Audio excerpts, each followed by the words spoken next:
సదాశివసమారంభాం శంకరాచార్య మధ్యమాం అస్మదాచార్య పర్యంతాం వందే గురు పరంపరాం. శ్రీ శివసాయి సేవాపీఠం వారి ఆధ్వర్యంలో చేస్తున్న అన్నదాన కార్యక్రమంలో భాగంగా 176వ గురువారపు అన్నదాన కార్యక్రమ వీడియోను చూస్తూ శంకర భగవత్పాదుల గురించి మరికొంత తెలుసుకునే ప్రయత్నం చేద్దాం. తెలుసుకునే ముందు ఒకసారి గురు పూర్ణిమ పూజ వివరాల గురించి కూడా మాట్లాడుకుందాం.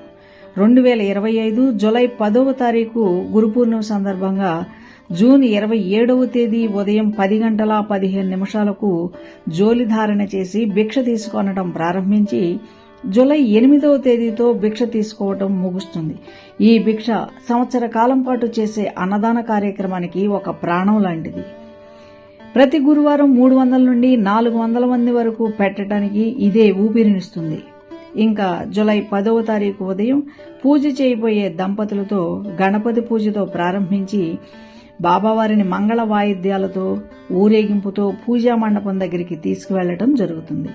అఖండ దీపారాధనతో అభిషేక మండపారాధనతో మొదలుపెట్టి బాబావారికి వివిధ రకాల ద్రవ్యాలతో మొత్తం 11 రకాల అభిషేకాలు చేయబడతాయి. ఈ 11 రకాల అభిషేకాలు ఏంటి అనేది వీటి వివరాలు వచ్చే వీడియోలో తెలుసుకుందాం.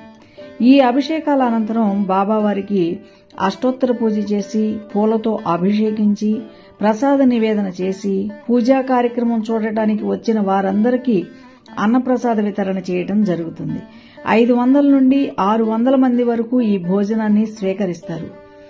ఇంకా మనం శంకరుల వారి గురించి మాట్లాడుకుందాం. శంకరాచార్యుల వారు సాక్షాత్తు శివుని అవతారంగా భావిస్తారు. సన్యాసులు బ్రహ్మచారులు నివసించేది మఠం. అక్కడ దేవతను ప్రతిష్ఠించిన తర్వాత అది పీఠంగా మారుతుంది. శంకరులు దేశం 4 మూలలా 4 మఠాలను స్థాపించారనేది జగద్విదితం. వీటినే చతుర్మఠాలని మఠామ్నాయాలని పిలుస్తారు. చతుర్మఠాల స్థాపన శంకరుల వ్యవస్థా నైపుణ్యానికి కార్యనిర్వహణ దక్షతకు తార్కాణం.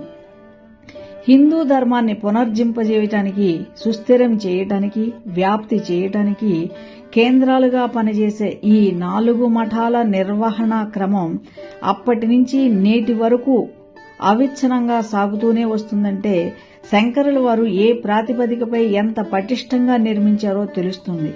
చతుర్ధామాలు నిరంతరాయంగా నిర్వహించబడేందుకు శంకరులు మఠామ్నాయము మహాశాసనము అనే నిర్వహణ పద్ధతులను ప్రవేశపెట్టారు.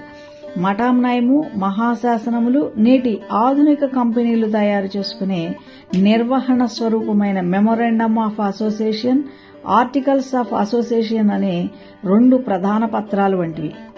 ఒకటి సంస్థ యొక్క అంతర్గత నిర్వహణకు సంబంధించింది కాగా రెండవది సంస్థకు బయట ప్రపంచంతో సంబంధాన్ని వివరిస్తుంది.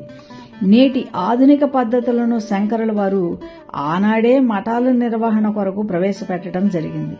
శంకరులు మఠ నిర్వహణ కొరకు నియమించబడే సన్యాసుల నామాంతరం యోగపట్టము అనే దానిని ప్రవేశపెట్టారు. హిందూ ధర్మం ప్రకారం సన్యాసం తీసుకున్న వ్యక్తి పాత పేరును తీసివేసి సన్యాసి అని సూచించే కొత్త పేరును తీసుకుంటాడు. అటువంటి ప్రత్యేక నామాన్ని యోగపట్టము అని అంటారు. అటువంటి 10 పేర్లను శంకరుల వారు నిర్దేశించారు. అవి తీర్థ, ఆశ్రమ, వన, గిరి, అరణ్య, పర్వత, సాగర, సరస్వతి, భారతి, పురి అనేవి. హిందూ సన్యాసుల పేర్ల చివర ఇలాంటివి కనిపిస్తాయి. ఉదాహరణకి ఆనందతీర్థ, విద్యారణ్య, సత్యవ్రత సామాశ్రమి, విద్యాప్రకాశానందగిరి, చంద్రశేఖర సరస్వతి, నృసింహ భారతి, తోతాపురి అనే పేర్లు సుప్రసిద్ధాలు. శంకరులు 4 మఠాల స్థాపనకు ప్రమాణంగా దిక్కులను వేదాలను సంప్రదాయాలను అనుసరించారు. వాటిలో శృంగేరి శారదాపీఠం కర్ణాటక రాష్ట్రంలోని శృంగేరిలో స్థాపించబడింది. ఇది ఋగ్వేదానికి సంబంధించింది. ద్వారకా శారదాపీఠం గుజరాత్ రాష్ట్రంలోని ద్వారకలో స్థాపించబడింది. ఇది సామవేదానికి సంబంధించింది. గోవర్ధన మఠం ఒడిశా రాష్ట్రంలోని పూరిలో స్థాపించబడింది. ఇది యజుర్వేదానికి సంబంధించింది. జ్యోతిర్మఠం ఉత్తరాఖండ్ రాష్ట్రంలోని బదరీనాథ్ సమీపంలో స్థాపించబడింది. ఇది అథర్వణ వేదానికి సంబంధించింది. ఇక పీఠాల గురించి సవివరంగా వచ్చే వారం వీడియోలో తెలుసుకుందాం. జై సాయిరాం.